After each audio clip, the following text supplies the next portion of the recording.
नए काल चक्र की शुरुआत हो चुकी है। प्रभु श्री राम ने जब शासन किया तो उसका प्रभाव हजारों वर्ष तक रहा। भगवान कल्कि के अवतार से जुड़े कई सारे तथ्य और शास्त्रीय जानकारियां भी आचार्य प्रमोद कृष्णम जी मुझे बता रहे थे।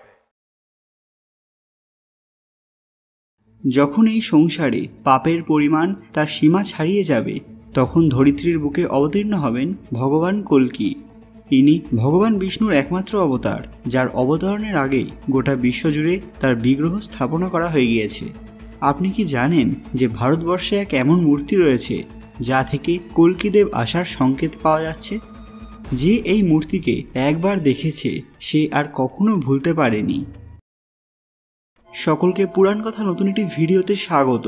আজকে আপনারা জানবেন কল্কিদেব আসার সবচেয়ে বড় সংকেত। বন্ধুরা, ভারত এক এমন দেশ যা তার সংস্কৃতি এবং পর্যটন কেন্দ্রগুলির জন্য পরিচিত। এর পাশাপাশি ভারতের ইতিহাসে এমন অনেক মন্দির রয়েছে যা তাদের সৌন্দর্যের পাশাপাশি অলৌকিকতার জন্য গোটা বিশ্বে বিখ্যাত। কিন্তু আজকে আমি আপনাদের সামনে এমন কিছু তথ্য তুলে ধরব যা প্রত্যেকটি ইউটিউবার নিজেদের ভিডিওতে এড়িয়ে যাওয়ার চেষ্টা করে, কারণ তারা বিতর্কে জড়াতে চায় না। আপনারা সবাই জানেন যে জগন্নাথ মন্দির হিন্দুদের 4 ধামের মধ্যে একটি। এর পাশাপাশি এই মন্দিরটি ভগবান বিষ্ণুর অষ্টম অবতার ভগবান শ্রীকৃষ্ণকে উৎসর্গ করা হয়েছে। অনেকেই বলছেন যে কলিযুগের শেষে জগন্নাথ মন্দির জলে তলিয়ে যাবে। জগন্নাথ আক্ষরিক অর্থে জগতের প্রভু, যে কারণে একে পুরী জগন্নাথ বৈকুণ্ঠ ধামও বলা হয়। পুরীকে ভগবান বিষ্ণু এবং তার পরিবারের গৃহ বলেই মনে করা হয়। এই মন্দির শুধুমাত্র নিজের রহস্যময়তার জন্য নয়, প্রাচীন স্থাপত্য করার জন্য প্রসিদ্ধ। এখানে ভগবান জগন্নাথ, তার দাদা বলভদ্র এবং বোন সুভদ্রার বিশেষ কাঠের মূর্তি দেখতে পাওয়া যায়। এখানকার রথযাত্রা উৎসব শুধুমাত্র ভারতেই নয়, গোটা বিশ্বে বিখ্যাত, যেখানে জগন্নাথ, বলরাম, সুভদ্রা 3 জনের ভিন্ন ভিন্ন রথ বের করা হয়। কেন এই মন্দিরকে নিয়ে মানুষ বেশি চিন্তা করে? কেন সবসময় আলোচনার কেন্দ্রে থাকে এই মন্দির? যে বছর এই স্থানে নবকলেবর অনুষ্ঠিত হয় সেবারেই ঘটে এক রোমাঞ্চকর ঘটনা। পুরনো বিগ্রহ থেকে কোনো একটা বিশেষ জিনিসকে স্থানান্তরিত করা হয় নতুন মূর্তিতে। কিন্তু কোন জিনিস? এর নাম ব্রহ্ম পদার্থ বা ব্রহ্ম বস্তু। হ্যাঁ, সবাই এই নামেই চেনেন। এই বস্তু নাকি ভগবান শ্রীকৃষ্ণের হৃদয়। বিভিন্ন গ্রন্থ কিংবা ভক্তদের কথা থেকে উঠে আসে এই ভয়ানক তথ্য। কুরুক্ষেত্রের যুদ্ধের শেষে এক জঙ্গলে যখন শ্রীকৃষ্ণের তিরোধান হয়, শরীর বিনষ্ট হলেও হৃদয়ের কোনো ক্ষতি হয়নি। শুনতে আজব লাগলেও উঠে আসছে এমনই তথ্য। অগ্নি তাকে স্পর্শ করতে পারেনি। এটা কিন্তু রক্তমাংসে গড়া অঙ্গ নয়, অনেকটা যান্ত্রিক বলাই চলে, যার মধ্যে রয়েছে অফুরন্ত শক্তি। নীল বর্ণের এই অলৌকিক বস্তুকে দেখে স্বয়ং জড়া, অর্থাৎ যার হাতে শ্রীকৃষ্ণ তীরবিদ্ধ হয়েছিলেন, তিনিও অবাক হয়ে যান। এক দৈববাণীর পর তিনি সেই বস্তুকে নদীর জলে ভাসিয়ে দেন। এরপর তৎকালীন পুরীর রাজা ইন্দ্রদম্ন এক দিব্য স্বপ্নের পর সমুদ্রের ধারে সে নীল বস্তুটি খুঁজে পান।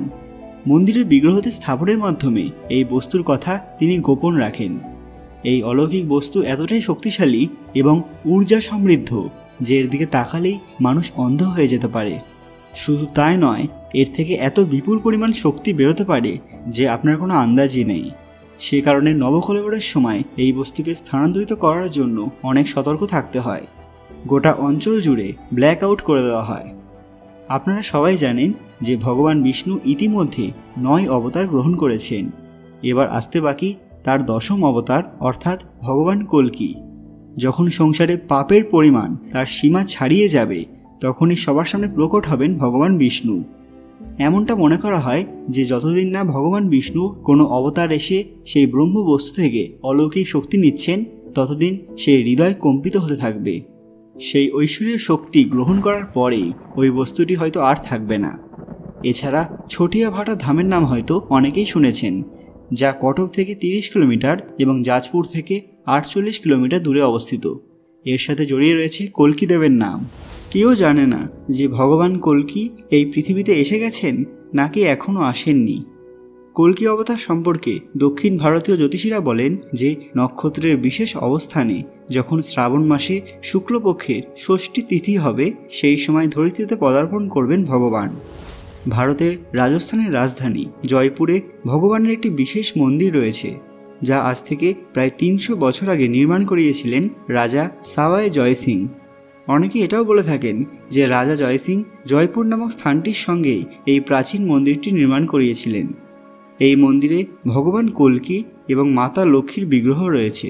এছাড়াও দেখা যায় ভগবান শিব এবং ভগবান ব্রহ্মার বিগ্রহ। এই ঘটনায় অনেকে অবাকও হয়ে যান, কারণ এই পৃথিবীতে যার আবির্ভাব হতে অনেক সময় বাকি তার বিগ্রহ কল্পনা করে বানানো যথেষ্ট কঠিন কাজ ছিল। সাওয়াই জয় সিংয়ের রাজসভার এক কবি কৃষ্ণ ভট্টের লেখা কল্কি কাব্যে এই মন্দিরের বর্ণনা রয়েছে। এখানে একটি দিব্য ঘোড়ার মূর্তিও রয়েছে। মন্দিরের পুরোহিত কৃষ্ণ মুরারির কথা অনুযায়ী এই ঘোড়া স্বয়ং কল্কি ভগবানের। পুরাণে যার নাম লেখা আছে দেবদত্ত। আশ্চর্যের বিষয়টি হলো এই ঘোড়ার খুরের সামনের অংশটি খণ্ডিত অবস্থায় রয়েছে।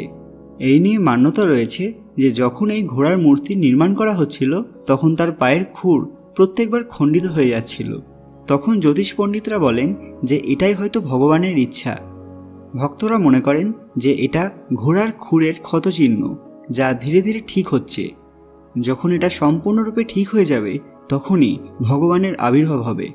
কল্কি অবতার, যিনি এই বিশ্বব্রহ্মাণ্ডের পালনকর্তা, সেদিন তিনি আমাদের মধ্যে আসবেন। বন্ধুরা, আপনারা এটা জানলে অবাক হবেন যে এই মন্দিরের পূজারী থেকে শুরু করে ভক্তরা যারা অনেক সময় ধরে এখানে পুজো দিতে আসেন তারাও বলেন যে এই ক্ষতচিহ্ন আগে অনেক বড় ছিল, বছরের পর বছর এটা কমে আসছে, বর্তমানে আর সামান্যই বাকি। এমনকি এখানকার বোর্ডেও লেখা আছে যে এই অশ্বের খুরের ক্ষতচিহ্ন ধীরে ধীরে মিলিয়ে যাচ্ছে। যখন এটা সম্পূর্ণ ঠিক হয়ে যাবে তখনই কল্কি মহারাজ প্রকট হবেন। পণ্ডিতরা তো এমনটাও মনে করেন যে যখন ভগবানের আসার সময় হবে তখন এই ঘোড়ার মূর্তির মধ্যে প্রাণের সঞ্চার ঘটবে, অর্থাৎ এই ঘোড়া জীবন্ত হয়ে উঠবে এবং নিজেই ভগবানের কাছে যাবে। এরপর ওই অশ্বে সওয়ার হয়ে ভগবান কল্কিদেব ভয়ানক তরবারি হাতে দুষ্টের সংহার করবেন। তবে এই সব ঘটনা মানুষের অজান্তেই ঘটবে। বর্তমানে এই মন্দিরকে ভারতীয় পুরাতত্ত্ব বিভাগ বা আর্কিওলজিক্যাল সার্ভে অফ ইন্ডিয়ার সংরক্ষণে রাখা হয়েছে। আর এক কিংবদন্তি অনুসারে এই ঘোড়া অশ্বমেধ যজ্ঞের প্রতীক, যা আগেকার সময়ে খুব কম রাজাই করতে সক্ষম ছিলেন। ঐতিহ্যময় স্থাপত্য হিসেবেও এই জায়গা অত্যন্ত প্রসিদ্ধ। মন্দিরটি মার্বেল পাথর এবং লাল বেলে পাথর দিয়ে নির্মাণ করা হয়েছিল। মন্দিরের মণ্ডপগুলিতে ভিন্ন ভিন্ন শিল্পকলা দেখতে পাওয়া যায়, যা দেখলে আপনার মন ভরে যাবে। তাই জীবনে অবশ্যই একবার এই মন্দিরে ঘুরে আসবেন। মন্দিরটি সকাল থেকে সূর্যাস্ত অবধি খোলা থাকে। আপনারা যদি কখনো এই মন্দিরে গিয়ে থাকেন সেটাও আমাদের কমেন্টে জানাবেন। সত্যি ভগবানের লীলার সামনে আমরা সবাই ছোট। আপনারা যদি কলিযুগের ভয়াবহ অবস্থা সম্পর্কে আরও জানতে চান এবং সেই সময় জগন্নাথ মন্দিরের কী ভূমিকা থাকবে সেটাও জানতে চান, তাহলে অবশ্যই কমেন্টে জানান। তাহলে আমরা এর উপর আলাদা একটি ভিডিও বানাবো। সবাই কমেন্টে অবশ্যই একবার লিখবেন জয় জগন্নাথ, জয় ভগবান বিষ্ণু। আর আজকের ভিডিওটি ভালো লাগলে লাইক করবেন এবং তার থেকেও বেশি শেয়ার করুন, কারণ সবার জন্যই এই ধরনের দরকারি তথ্য জানা প্রয়োজন। আরও এরকম অজানা তথ্য পেতে পুরাণ কথা অফিসিয়াল চ্যানেলটি মনে করে সাবস্ক্রাইব করে রাখুন। খুব তাড়াতাড়ি ফিরে আসবো নতুন একটি দরকারি ভিডিও নিয়ে। ততক্ষণ আপনারা এই ভিডিওগুলি দেখতে পারেন। ধন্যবাদ।